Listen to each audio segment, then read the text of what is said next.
Olha, gente, as conversas sobre finanças ganharam um novo ritmo nas redes sociais. No primeiro semestre de 2025, uma pesquisa da Ambima registrou mais de 1 bilhão de interações do tipo, o maior patamar desde o início da série histórica. E para nos trazer mais informações sobre esse relatório da Ambima, eu converso agora com a Amanda Brum, que é CMO da Ambima, que já está aqui comigo. Querida, muito bom dia para você. Bem-vinda aqui à nossa programação. Obrigada por ter aceito o nosso convite para falar de um tema, né, tão importante. Bom dia, Débora. É um prazer estar aqui contigo. E eu falo que é um tema muito importante, gente, porque quando a gente está falando de investimentos, a gente precisa ter uma grande responsabilidade. A Ambima tem feito esse trabalho, inclusive, já de fazer esse acompanhamento, Amanda, e o Finfluence mostrou, inclusive, um recorde, como a gente estava, né, já contando aqui, mas, ao mesmo tempo, houve uma queda de engajamento médio. O que isso significa? Por que a gente tem, mesmo tendo, né, esse recorde, essa queda de engajamento? Débora, o que aconteceu é que ao longo do último semestre, os influenciadores, eles falaram muito de temas macro, né, de temas de coisas que estavam acontecendo ali no momento, como o tarifaço, por exemplo. Esse tipo de conteúdo acaba engajando menos, as pessoas comentam menos, compartilham menos. Então, em períodos em que os influenciadores falam mais de produtos de investimentos, o engajamento explode. Outra coisa que a gente percebeu é que cada vez mais o engajamento, né, as pessoas estão interagindo mais, veja só, no YouTube.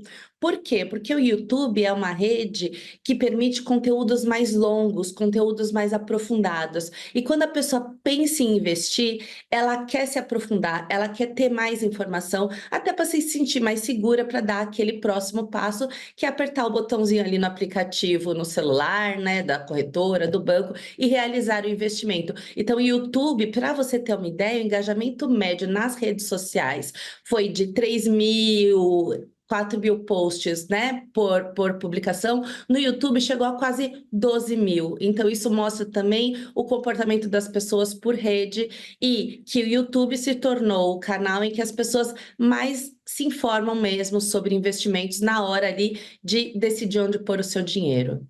Agora, a gente até tem um volume importante ali de publicações, só que ao mesmo tempo essa queda de engajamento, né, Amanda? Ou seja, publicar mais deixou de ser sinônimo de engajar melhor quando o assunto é finanças? É, quantidade não é qualidade. Então, assim, os influenciadores que publicam, mas não publicam conteúdos que de fato engajam e interessam as pessoas, acabam ficando de lado, acabam ficando para trás. Então, o que as pessoas procuram é qualidade. E até em função disso, a gente tem olhado muito de perto para a qualidade do que os influenciadores publicam, especialmente aqueles que acabam ficando entre os que mais engajam, entre os que mais se destacam quando o assunto é finanças e investimentos nas redes sociais. Até em função disso, nessa edição do Finfluence, pela primeira vez a gente está indicando quais influenciadores têm certificações de mercado. E aí, Débora, por que isso é importante? Porque no mercado financeiro, no mercado de capitais, há uma série de atividades que são regulamentadas por lei, que para você realizar, você precisa ter uma certificação, uma capacitação específica. Então, a gente passou a dar essa indicação no estudo, até para o investidor ter mais acesso à informação e saber de quem que eles estão consumindo informação. Agora, você mencionou muito bem, né, essa busca maior, inclusive, pelo YouTube, se consolidando muito mais, né, como uma plataforma que os investidores buscam, principalmente os investidores digitais, buscam informação, e a gente tem essa queda ali também, portanto, de engajamento. Dá para dizer que a gente está entrando numa fase mais madura, Amanda, e que o investidor ele tem cobrado muito mais profundidade do que somente uma manchete, enfim, e que ele busca agora um maior aprofundamento. Eu te pergunto isso porque acho que é uma forma até mesmo dos influenciadores conseguir conduzir melhor esse conteúdo, né? Débora, é a primeira vez que o engajamento médio caiu. Então, ainda é muito cedo para a gente dizer que a gente chegou na saturação, que a gente chegou num momento de equilíbrio. Só que tem elementos que são interessantes nesse sentido que você falou, né, de o consumidor estar buscando informação de mais qualidade, que a gente vem observando sim. Semestre a semestre. Então, vou te dar um exemplo. Hoje a gente tem quase 300 milhões de pessoas, né? 300 milhões de perfis seguindo influenciadores que falam de finanças e investimentos. É mais que a população do Brasil. Por quê? Porque tem gente que tem mais de uma conta. Você tem uma conta no X, você tem uma conta no Facebook, você tem uma conta no Instagram, então acaba contando mais. E o que a gente vê? As pessoas estão em níveis diferentes de profundidade. Quem acaba consumindo informação só, por exemplo, no TikTok, ou no Instagram, ou no X, é uma informação que está no topo da pirâmide, é uma informação mais tempestiva, uma informação sem muito aprofundamento. À medida que as pessoas vão se interessando, vão se informando mais, vão tendo mais conhecimento sobre investimento, elas vão descendo, né, nesse funil e consumindo tanto influenciadores mais especializados, né, quanto conteúdos mais aprofundados. Então, sim, esse movimento já existe. No começo não era assim, tá, Débora? A gente faz esse estudo desde 2020, então a gente viu uma evolução do consumo de conteúdo de investimentos nas redes sociais. Já dá para dizer que o brasileiro está super afiado e cobrando seus influenciadores? Ainda não, mas pelo movimento que a gente observa, esse dia vai chegar e não deve demorar muito.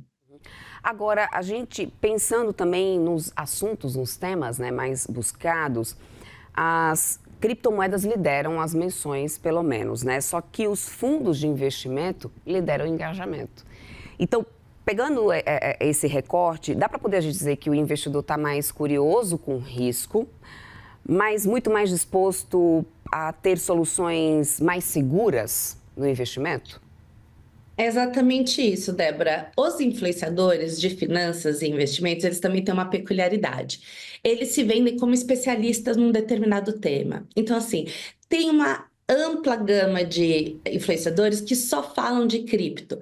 Tem uma ampla gama de influenciadores que só falam de ações, por exemplo. Então, isso faz com que haja, muitas vezes, um desequilíbrio entre os assuntos mais falados pelos influenciadores e os assuntos mais comentados pelas pessoas.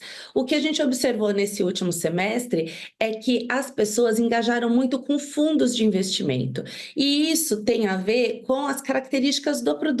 Então, fundos são produtos que são ofertados em ampla escala. Existem fundos dos mais simples aos mais complexos, ou seja, eles atendem do investidor iniciante, menos sofisticado ao super sofisticado, garante uma diversificação com mais segurança, porque você tem um profissional ali por trás dos fundos que estão gerindo aquele ativo. Então, isso fez com que desse uma explodida aí nos comentários, nos compartilhamentos, nos salvamentos de conteúdos relacionados a fundos.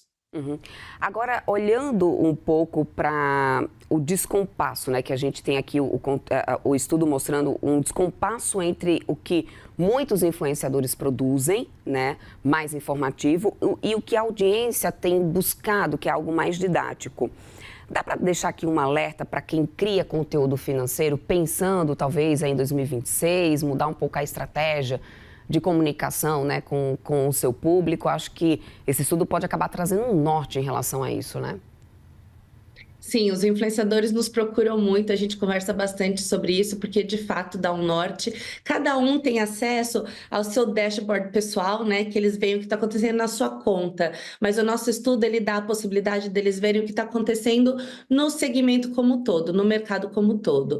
E a palavra de ordem é simplicidade, sim, e nisso eles são muito expert. E o que tem chamado mais atenção é falar de produto, né? Então, é óbvio que o ambiente macro conta, os assuntos que interferem, influenciam na economia contam, mas o que as pessoas estão querendo saber e estão engajando mais é quando é conteúdo educativo falando de produto. Bom, só para poder a gente amarrar aqui o nosso papo, Amanda, olhando pelo lado, né, dos bancos, das gestoras, né, de investimento, casa de investimento, o que muda na estratégia deles de comunicação diante desse investidor que anda bem mais seletivo e menos reativo? Para a indústria como um todo, né, o setor financeiro, o mercado de capitais, tem se aprimorado muito na sua comunicação, né? Então, é um setor altamente regulado, então tem regras, não só oficiais, como a própria regra de autorregulação da ANBIMA, de como se comunicar com o consumidor, com o investidor final, porque a gente está falando de uma coisa que é muito importante, que é o dinheiro, né, que são as finanças das pessoas. E as empresas, no geral, têm conseguido evoluir e se comunicar melhor com o consumidor final, com o cliente, com o potencial cliente, né? Porque a gente tem um universo bem grande aí de brasileiros que ainda não investem, de uma forma mais simples, né? Temos que muito ainda evoluir. Temos, mas se a gente pensar como era 5 anos atrás, 6 anos atrás para o que é agora, a gente já conseguiu dar grandes passos, o que tem contribuído aí para o crescimento do setor. Perfeito. Amanda Brum, CMO da Anbima, batendo papo com a gente sobre um assunto tão importante, né? Que você precisa ficar atento, antes de mais nada, principalmente de quem você está consumindo conteúdo. A Anbima está acompanhando tudo isso, então fique atento, os relatórios são excepcionais. Querida, muito obrigada, uma boa sexta-feira para você, bom final de semana, até a próxima. Boa sexta-feira, até a próxima. Até mais.